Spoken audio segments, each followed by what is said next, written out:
Boker Tov, everyone. Rabbi Eric Solomon, Raleigh, North Carolina.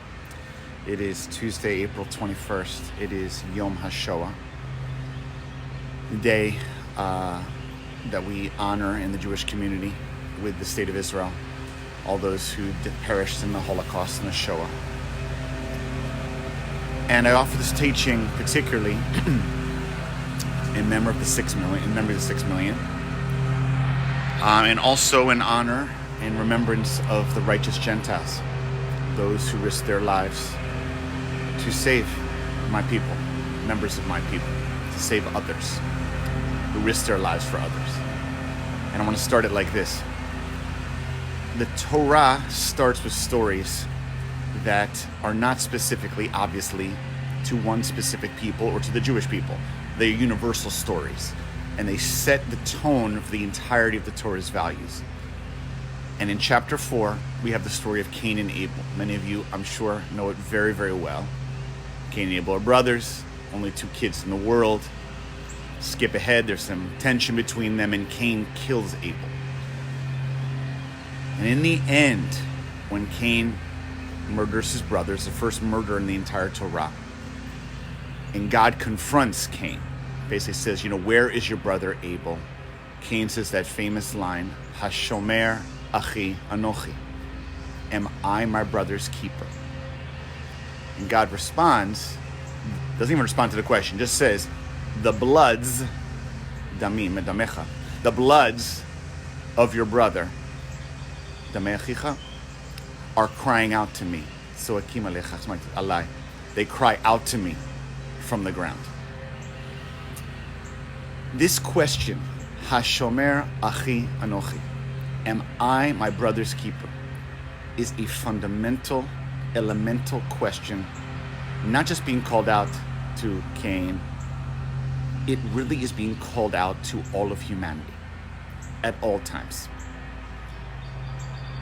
We've spent the past few days talking in preparation for Yom HaShoah about Eli Wiesel, some of his story, his teaching, Rabbi Ephraim Oshry, both of them may they rest in peace, a great rabbi who taught law, Jewish held Judaism together, both during the Shoah and after. There are so many stories, horrific stories. Those that survive with stories and those who perish with stories. But I also want to call to mind during the Shoah, and very powerfully left in Yad Vashem, Israel's Holocaust Museum, particularly the special garden, the trees that are planted for righteous Gentiles, neighbors, who made the decision to risk their own lives to save others. I've learned about that, and so much in the Jewish community we've honored, and I'm proud of that, of course.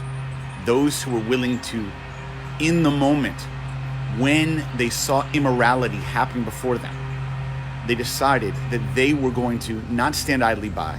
They were going to follow the Torah's highest question. When asked, am I my brother's keeper? They said yes. They gave their barn, they gave their house, they hid Jews in an attic, and Frank, other stories. And we also have to remember there are plenty of neighbors who didn't. Plenty of neighbors who smelled the burning flesh, Poles, Germans, who saw Jews sent off to be killed or shot in the street, or the night of the broken glass, knew exactly what was happening and did nothing. In fact, some took over Jewish stores or houses or art.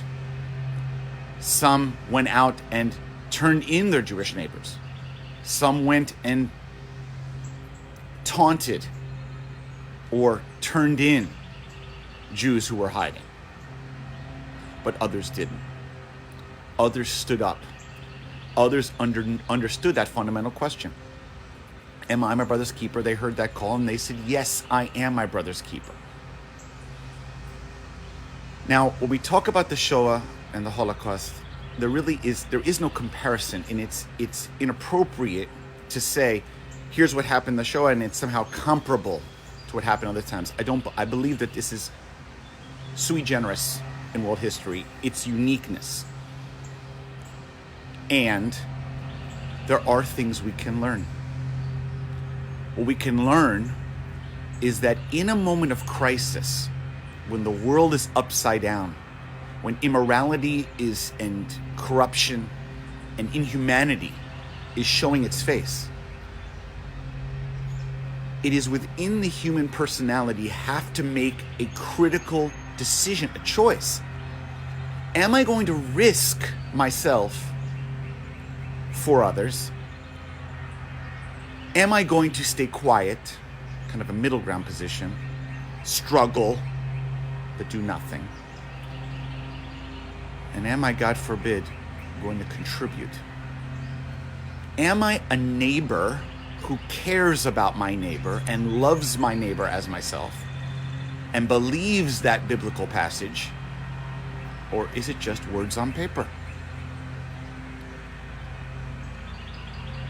Elie Wiesel said famously, the opposite of love is not hate, it's indifference. It's indifference. It's I don't care. Right now, we are in a crisis. And there are people in this crisis, it comes up within a human personality seeking a specific victim or perpetrator or the reason. Oh, it's immigrants. They're doing it. It's Asian Americans or Chinese specific. They're doing it. Not just China, the government, whatever it did in Wuhan. Anyone who is Chinese descent, let's just say. Even in some of these protests, quote unquote, the Jews. Maybe you saw some of these disgusting anti-Semitic pieces. The fact that it rises up, this desire for scapegoating, this is history. This is back from Egypt, from Pharaoh. We know it exists. People of color, immigrants, it's always the other. It's their fault. LGBT community, let's point it out. The fact that it rises in itself is a sin. The question is, the regular person, the neighbor, the average Joe, are they going to jump on the bandwagon? Are they going to see it happening and do nothing? Or are they going to stand up and say, I am my brother's keeper? That's the critical question today. That's been the critical question for millennia. That's why the Torah brings it in chapter 4. Yom HaShoah, of the many different lessons it teaches us and makes us hold on to, is it reminds us that the blood of our brothers will scream out to us from the ground. And right now we are being tested. Just like those righteous Gentiles were tested back then. And the question for all of us who are standing by and seeing attacks or seeing the potential for others to be at risk or pinpointed unfairly or wrongly is, are we going to have the gumption? Do we have the courage of those righteous Gentiles to step up and really risk, if not our actual life, our social lives for others? So easy to sit back today, 80 years later. Oh, if I was there, I would have stood up. Well, we have a situation today. Will you stand up? Will I stand up? The Nazis believed that certain types of human beings were poor genetic material, worthy of... Do we feel that way about seniors and the elderly, nursing homes? Are we willing to stand up for their protection? Willing to stand up for those with immunosuppressant challenges? Or do we say we know it's wrong, but we're going to remain silent? This is the moment of being tested. This is a moment to decide. And many of us right now, the question really is, are we willing to raise our voices? Are we willing to protect those who are being attacked? Of all the lessons of Yom HaShoah, of all the lessons of the hatred of the Nazis, one of them is the fact that people rose up and said, "Not on my watch. I am my brother's keeper." May we all today take this very seriously into heart. God did not call only out to Cain. God is calling out to all of us. Can we rise? Can we rise to make sure that never again is not just words, it's actually a practice? In honor of the 6 million, but also in honor of the righteous Gentiles, I ask for God's help that I and all of us rise up. Don't be silent.